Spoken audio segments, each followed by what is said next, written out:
네, 이제 오늘 주시는 말씀을 이외에서 자리에서 한번 일어나셔서 성경 봉독 말씀을 받겠습니다. 히브리서 12장 지난주에 봤던 말씀을 한 주만 더 봅니다. 12절 13절 말씀 봉독 끝나고 나면 아멘으로 화답하시고 자리에 앉기를 바랍니다. 제가 말씀을 봉독하겠습니다. 그러므로 피곤한 손과 연약한 무릎을 일으켜 세우고 너희 발을 위하여 곧은 길을 만들어 저는 다리로 하여금 어그러지지 않고 고침을 받게 하라. 아멘. 자리에 앉습니다. 아주 오래간만에 우물가의 연처럼 이런 찬양 한번 주시죠.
오늘 두 번째 11월 주일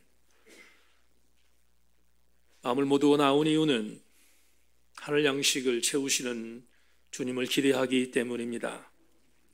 채워 주옵소서. 양식을 공급하여 주옵소서. 하나님의 은혜를 기대하고 예수 그리스도의 이름으로 기도합니다. 아멘. 인사합니다. 말씀에 기대를 거십시다. 인사하겠습니다.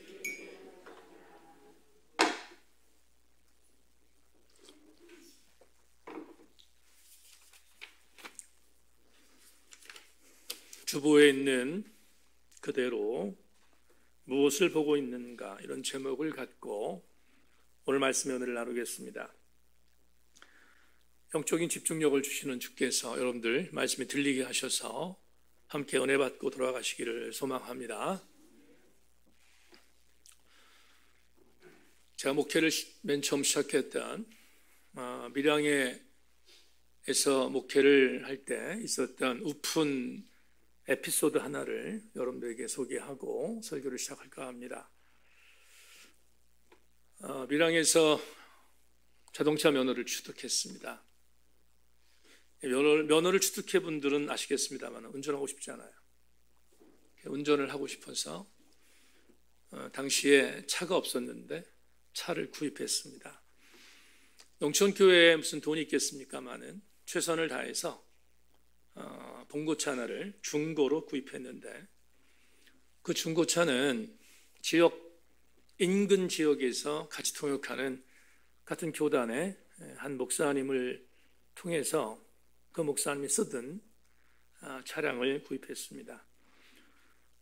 면허를 취득했지만 차에 대해서 전혀 문외한이었던 저는 무조건 차를 구입한다는 감격 때문에 거금 100만 원을 주고 봉고차를 구입했습니다.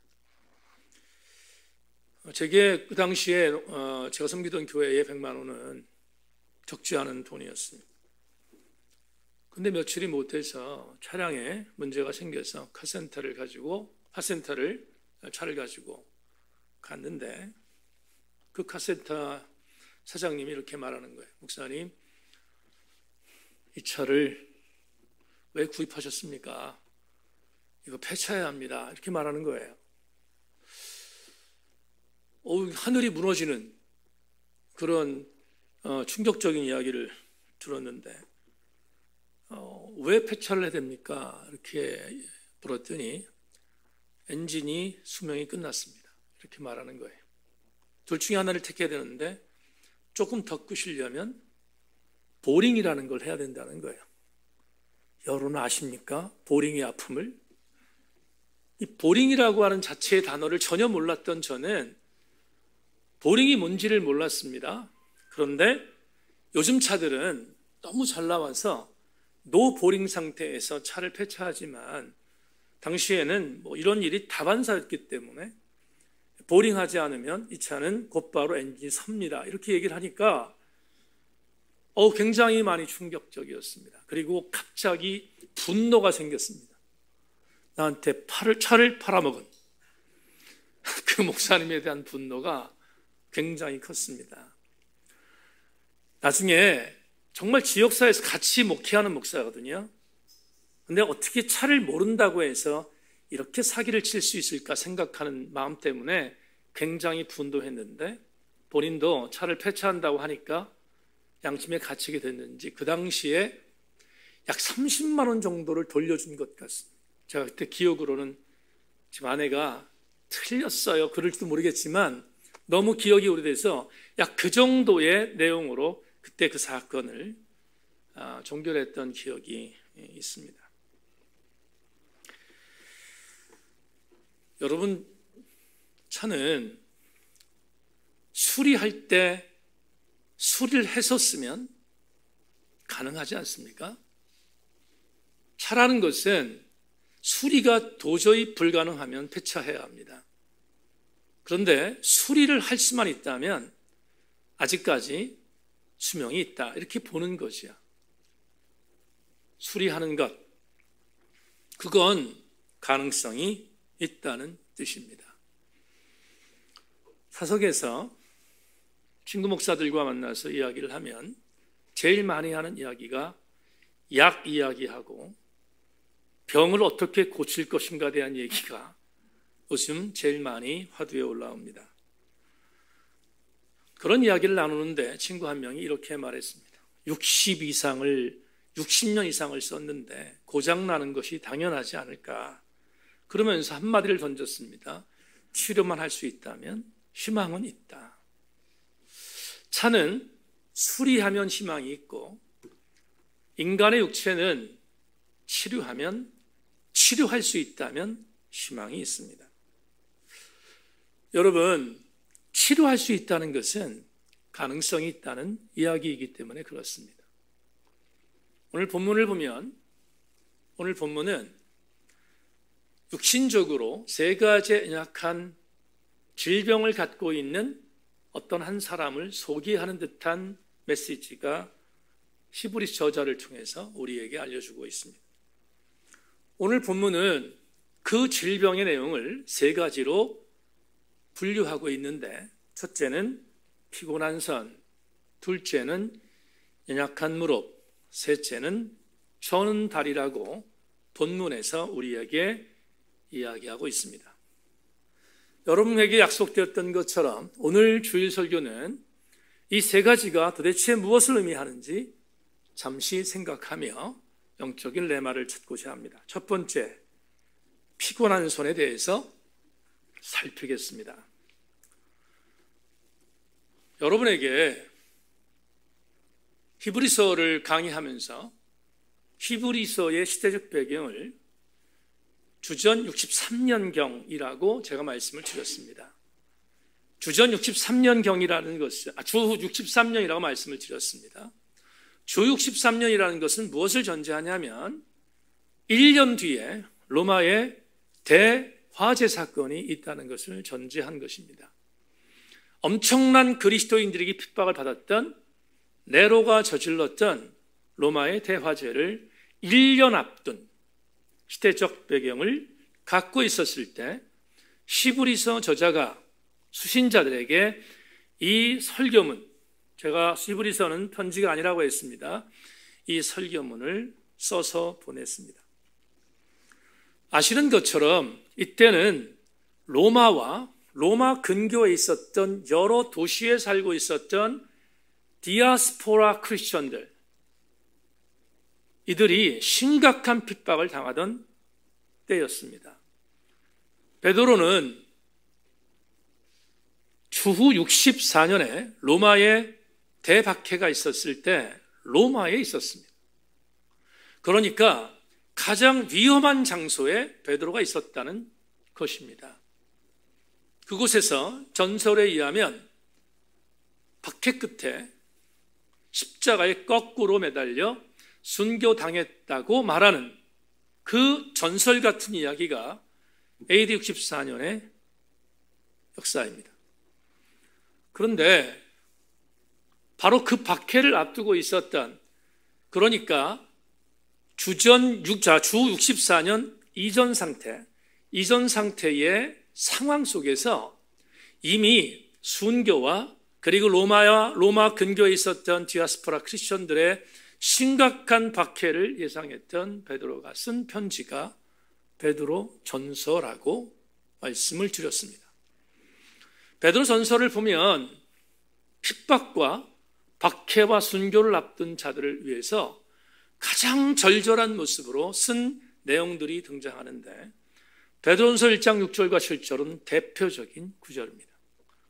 그러므로 너희가 이제 여러 가지 시험으로 말미암아 잠깐 근심하게 되지 않을 수 없었으나 오히려 크게 기뻐하는도다. 너희 믿음의 확실함은 불로 연단하여도 없어질 금보다 더 귀하여 예수 그리스도께서 나타나실 때에 칭찬과 영광과 존귀를 얻게 할 것이니라.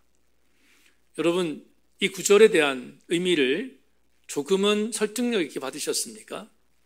왜 이런 글을 썼는지, 베드로가 왜 이렇게 긴박한 모습으로 이렇게 썼는지 아마 여러분은 충분히 짐작하셨을 줄 압니다.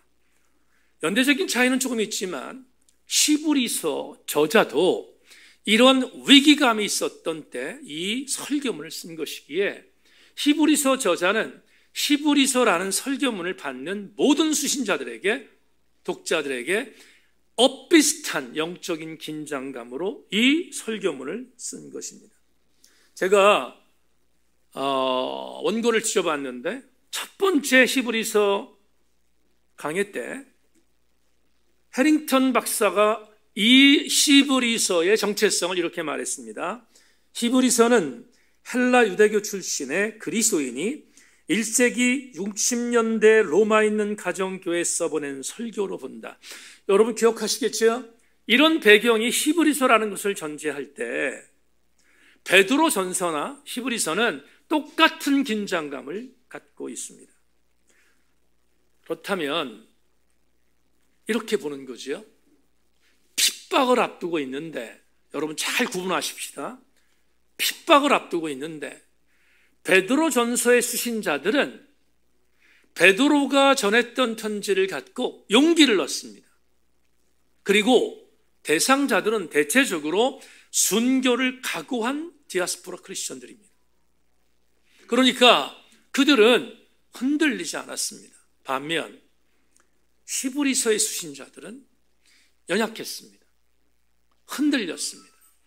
핍박을 당할 일들, 그리고 그 주변적인 상황에 있어서 여러 가지의 복합적인 고통들, 이런 것들을 이기기에는 부족한 디아스포라 크리스천들이 히브리서 설교문의 독자들이다 보니까 히브리서 저자는 또 강력하게 오늘 본문의 말씀을 통하여 이런 내용들로 그들을 다시 세우기 위하여 노력하고 있음을 보여주는데, 지금 히브리서라는 설교문을 듣고 있는 수신자들, 그 수신자들의 영적 상태가 뭐냐?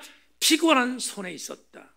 피곤한 손은 연약한 믿음 때문에 배교의 위험에 노출되어 있는 독자들을 의미합니다.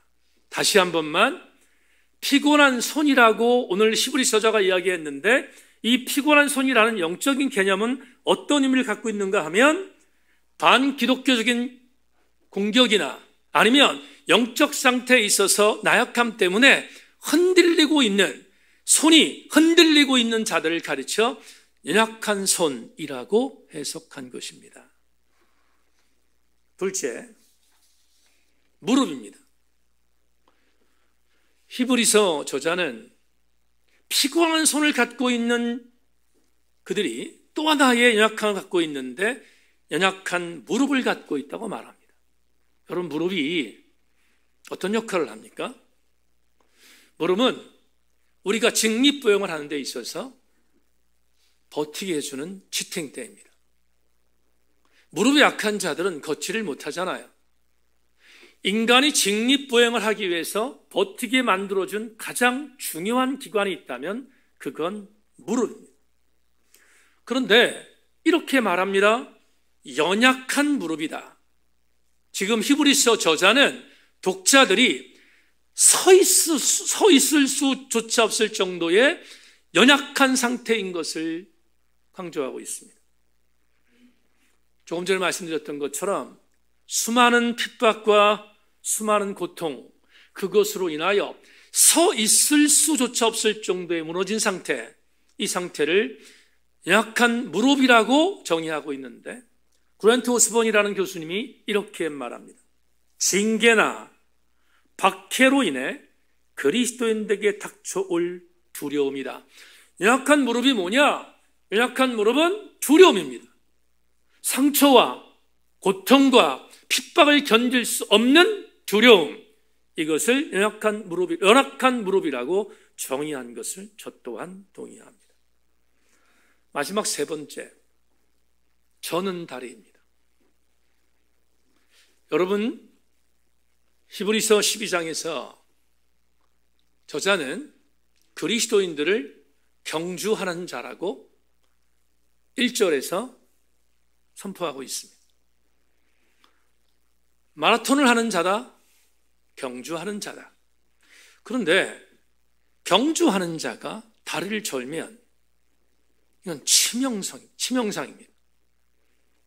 경기에서 이길 수 없거나 아니면 포기해야 합니다.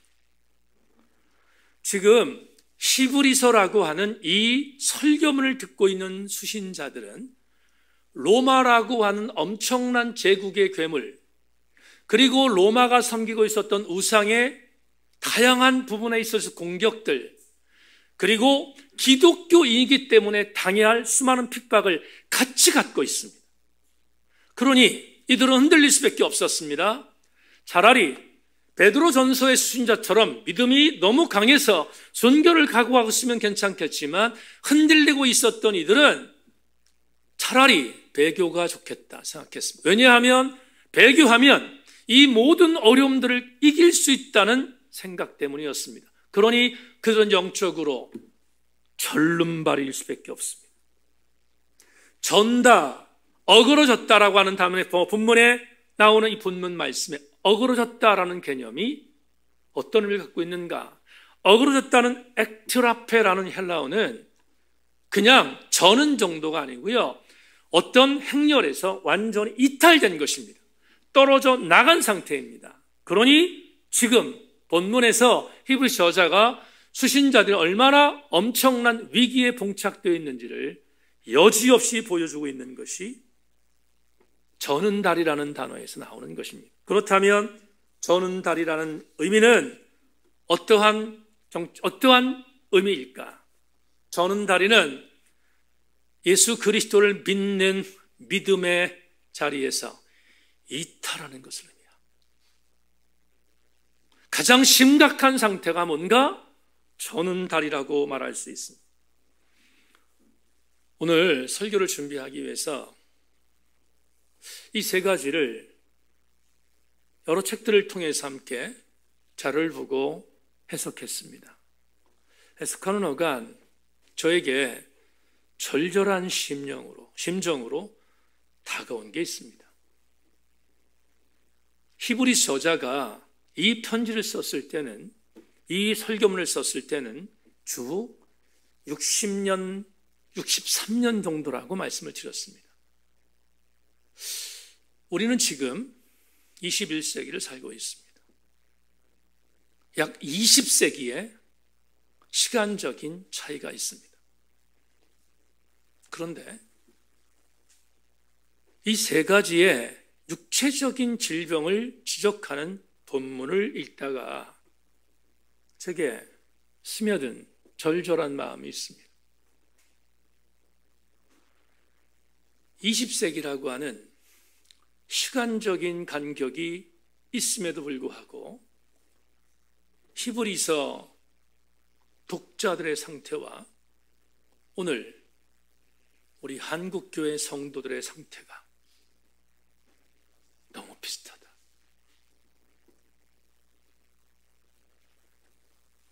부인하고 싶었지만 부인할 수 없었습니다.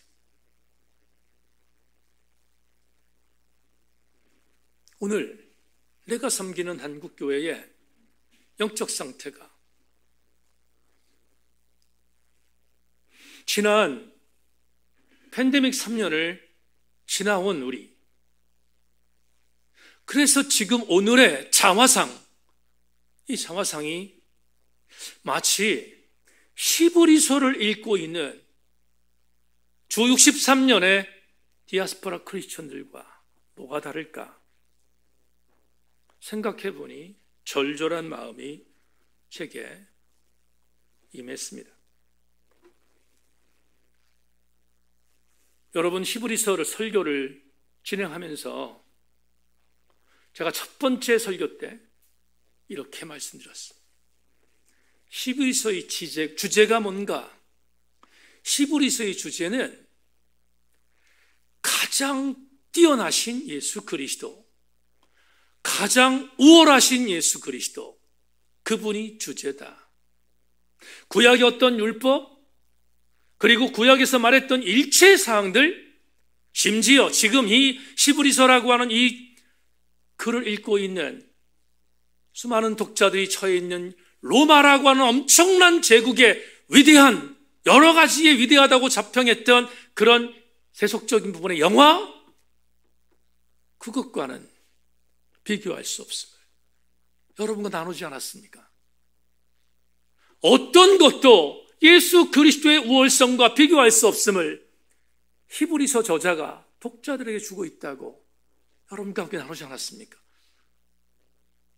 그런데 오늘 본문 설교를 준비하다가 21세기의 팬데믹 3년차에 접어든 한국교회 상황이 히브리서 독자들과 별반 다름이 없다는 것을 생각하면 절망적이지만, 그러나 반면 역으로 이강동 목사에게 임한 감동이 있습니다.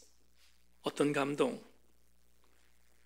히브리서 저자가 왜 이 편지를 썼습니까? 왜 이 설교문을 썼습니까? 이유는 이것입니다. 지금 배교를 앞두고 있는 배교하는 위험성인 너희들이 들으라. 이런 상황 때문에 너희들이 지금 연약한 손과 연약한 무릎과 그리고 저는 다리를 갖고 이렇게 있지만, 너희들이 이런 상황으로 흔들리고 있지만 분명히 전한다. 그러나 우월하신 예수 그리스도를 붙들면, 뛰어나신 예수 그리스도를 붙들면, 그 어떤 것도 비교할 수 없는 예수 그리스도를 붙들면 이길 수 있다는 것을 강조하기 위해서가 아니겠습니까? 그렇다면 이런 희망이 저에게 있는 거예요. 주 1세기에 로마와 로마 근교를 통하여 히브리서 저자라는 사람을 통하여 도구로 사용하여 이 말씀을 전하며 내가 있다, 나를 붙들어라 라고 말씀하신 그 주님의 놀라운 역사는 21세기 오늘 팬데믹 3년을 통하여 수없이 무너진 한국교회를 향한, 아니 좁히겠습니다, 우리 세인교를 향하여 말씀하시는 말씀 중에 세인교회 성도들이여 들으라, 내가 여기에 있다. 나는 그 당시 주 1세기에 로마의 크리스천들, 로마의 디아스포라 크리스천들과 함께했던 그 하나님인데 나도 너희들과 함께한다. 내 아들 예수 그리스도가 너와 함께한다는 것을 오늘 이 히브리서를 통하여 우리에게 알려주고 있는 것임을 명심해야 할 것입니다. 그래서 우리는 희망을 갖습니다. 그러면 마지막으로 이론인가? 아니면 우격다짐인가? 우리가 정말 희망을 가지려면 그냥 마음속으로 우격다짐으로 그렇게 희망을 가지면 되는가? 그렇지 않습니다. 적어도 히브리서 저자가 배교의 위험성을 두고 있는 수많은 위험한 독자들을 향하여 흔들리지 말라고 이 편지, 이 설교문을 쓰면서 제시했던 대안이 있습니다. 주께서 이 설교문을 히브리서 저자를 통하여 전하면서 제시하신 대안은 바로 이것입니다. 우리가 히브리서 12장을 시작하며 읽었던 2절 말씀으로 다시 돌아가겠습니다. 본문 2절, 12장 2절 이렇게 말합니다. 믿음의 주여, 또 온전하게 하시는 이인 예수를 바라보자. 그는 그 앞에 있는 기쁨을 위하여 십자가를 참으사 부끄러움을 개의치 아니하시더니 하나님 보좌 우편에 앉으셨느니라. 사랑하는 교우들이여, 아무리 상황이 어렵고 아무리 형편이 어렵고 교회에 여러 가지 사상들이 무너지고 있지만 교회가 교회답고 성도가 성도답고 다시 교회가 희망을 붙들 수 있는 유일한 대안은 주그리신 예수 그리스도 앞에 우리의 시선을 떼지 않는 것입니다. 사랑하는 교우들이여, 오늘 우리에게 주는 레마는 이것입니다. 주그리신 예수 그리스도께 내 시선을 떼지 않는 것, 그게 바로 우리는 우리가 다시 한번 희망을 노래할 수 있는 영적인 대안임을 신비에 새길 수 있기를 소망합니다. 예수께서 오병이어의 기적을 베푸셨습니다. 벳세다 율리아스라고 하는 갈릴리 북동쪽에 있는 장소에서 오병이어의 기적을 일으키시고 지지난주인가 설교했던 것처럼 제자들이 왕으로 옹립하려고 하는 그 모든 것들을 다 배기 처분하고 군중들과 제자들이 예수 그리스도를 왕으로 옹립하는 것을 다 정리하고 제1제자군들에게 그 자리를 떠나라, 그리고 게네사렛 쪽으로 이동할 것을 명령하셨습니다. 주님은 명령하신 뒤에 산으로 올라가시고 그 다음날 게네사렛 쪽에서 제자들과 함께 제외하십니다. 그런데 오병이어를 일으켰던 장소였던 벳세다 율리아스, 그곳에 있었던 민중들이 예수님이 사라진 것을 알고 당황했습니다. 그리고 미련을 버리지 못했던 민중들이 예수님의 동선을 찾자 예수께서 게네사렛 쪽으로 갔다는 이야기를 듣고 그곳까지 따라갑니다.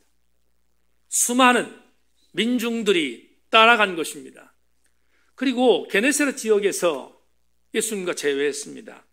거기에는 예수님의 제자들과 예수님의 제자였던 12제자였던 1제자군과 2제자군, 3제자군, 그리고 예수님과 전혀 관계없었던 민중들까지 다 포함하여 게네사렛에서 다시 만났습니다. 그리고 찾아온 민중들이 예수님께 요구합니다.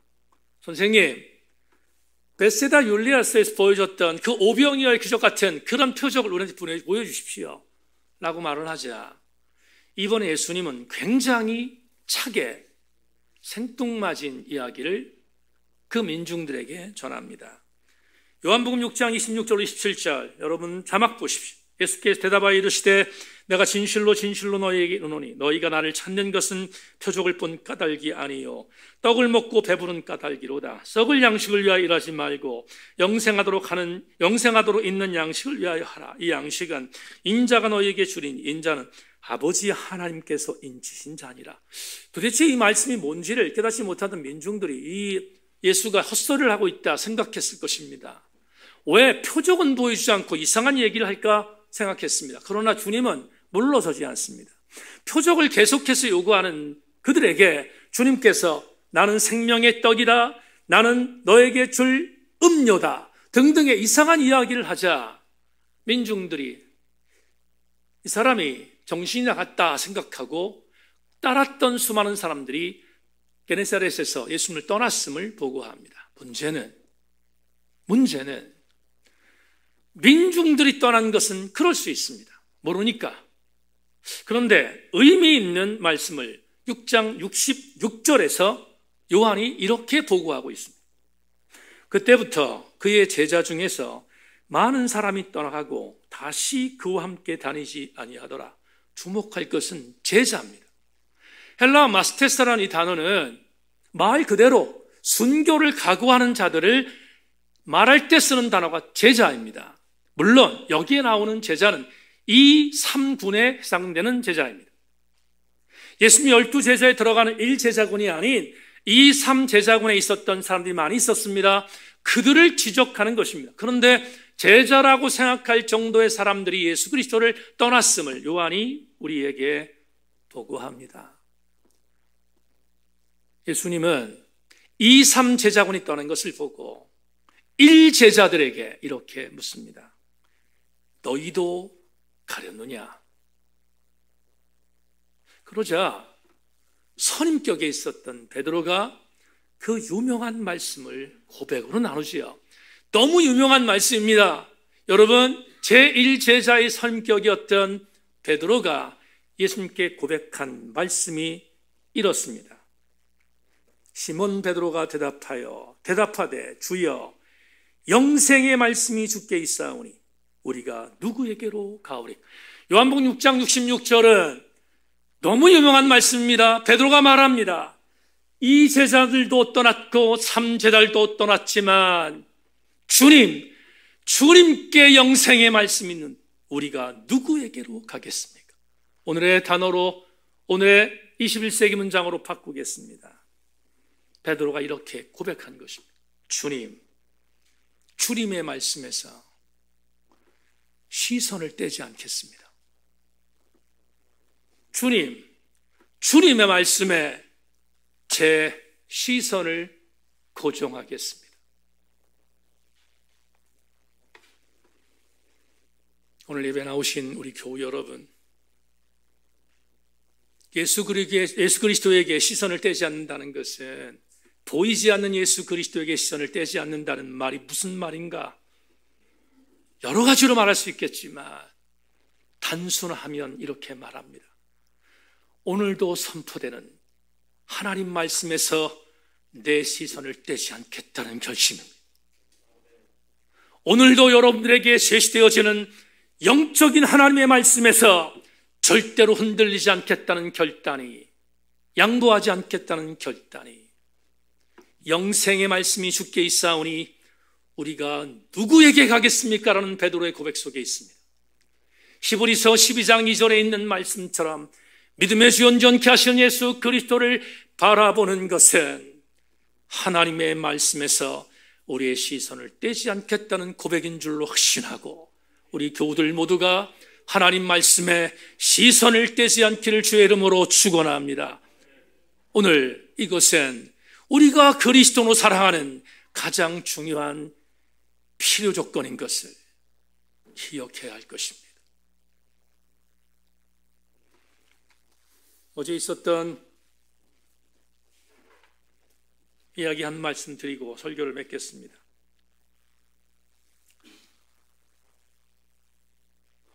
친구 목사 아들이 결혼해서 결혼 주례를 하고 왔습니다. 얼마 만에 결혼 주례를 했는지 기억도 안 납니다. 친구 목사가 부탁을 해서 기억을 더듬고 수락을 해서 어제 주례를 하고 왔습니다. 새벽에 잠깐 말씀드린 것처럼 친구 목사가 이번에 보았던 며느리의 가정이 예수를 믿지 않습니다. 그래서 상견례를 할 때부터 시작해서 너무 많이 힘들었던 이야기를 저에게 하면서 이 목사, 사돈 가정이 예수를 믿지 않아서 정말 돌아버릴 뻔했다 이렇게 말했습니다. 그런데 아들이 택한 며느리니까, 아내니까 어쩔 수 없이 허락을 하고, 그리고 그 며느리는 지금 친구 목사네 교회에서 신앙생활을 잘하고 있어서 그렇게 해서 허락을 하고 결혼을 허락해서 어제 제게 주례를 부탁했습니다. 주례를 부탁하기 전에 제게 이런저런 이야기를 많이 했습니다. 왜냐하면 일반 상식적인 차원에 있어서의 그런 주례가 힘들다는 것을 알기 때문에, 저건 너무 절친한 친구니까 제게 부탁하면서 이 목사 이것도 안 되고 저것도 안 되고 이것도 안 되고 저것도 안, 이렇게 말했습니다. 성질 같아서는 그냥 안 하고 싶었지만 친구 목사인데 어떻게 안 합니까? 그래서 알았다. 그리고 나름대로 친구가 요구한 것들을 다 듣기로 하고 갔습니다. 친구가 이제 전제한 것이 뭐냐 하면 사진 찍는 시간 빼놓고 30분 안에 모든 예배를 마치는 것이, 그게 제게 주어진 미션이었습니다. 여러분, 이 미션 어려웠습니다. 그런데 어제 현장에 갔더니 더 기가 막힌 일이 생겼습니다. 뭐냐? 그 웨딩을 플랜하는 플래너가 저한테 왔습니다. 아주 이렇게 낼름거리면서 이렇게 말합니다. 목사님, 22분 안에 끝내주시기를 바랍니다. 30분 중에 8분이 줄었습니다. 22분 안에 모든 것들이 끝나야 된다는 거예요. 여러분, 예배 같은 예배 콘티가 있잖아요. 난 결혼식 콘티가 있는 거 처음 봤습니다. 22분 안에 끝내라는 거예요. 근데 제가 가지고 간 설교 원고는 친구 말대로 5분만 하기로. 여러분, 5분 설교 준비하는 거 기적입니다. 여러분 아시다시피 5분 안에 설교를 마칠 생각을 하고 준비를 해서 갔습니다. 그런데 갔더니 22분 안에 끝내라고 하는데 정말 화가 나는 게 뭐냐면 축가가 10분이에요. 축가가 10분이야. 2명이 축가를 했는데 축가가 10분이야. 설교는 5분을 해야 되는데 5분도 이제는 어렵게 됐습니다. 그리고 여러분 아시다시피 저는 결혼식을 인도하면 2가지를 하잖아요. 첫째, 뭐 합니까? 신랑 신부의 서약뿐만 아니라 신랑 부모의 서약도 하잖아요. 아, 잊어버렸나 이제? 그것도 뺐습니다. 찬송가 2번 하지 않습니까? 찬송가 2번 하는 것 하나로 뺐습니다. 근데 하나로 뺀 것도 모자라서 1절만 하래. 그래서 1절만 했습니다. 또 한 가지 뭐 합니까? 가지고 간 성경 가지고 신부와 신랑 손을 대고 제가 기도하잖아요. 근데 그것도 할 수 없었습니다. 근데 정말 화가 나는 게 뭐냐 하면 다 양보했는데 축가가 10분이래. 설교는 4분 30초. 여러분, 제가 신랑 신부가 목사 아들이니까 무슨 설교를 해야 되는지 정말 힘들었습니다. 그리고 가져간 설교 중에 다른 건 몰라도 한 가지는 하자. 예수 잘 믿어라. 설교 끝. 그러고 끝냈습니다. 그런데 화가 나는 게 뭐냐 하면 이것입니다. 설교는 5분도 못하게 하고 축가를 10분에? 여러분, 아무리 세상이 거꾸로 돌아가도 돈과 말은 지켜야 되지 않습니까?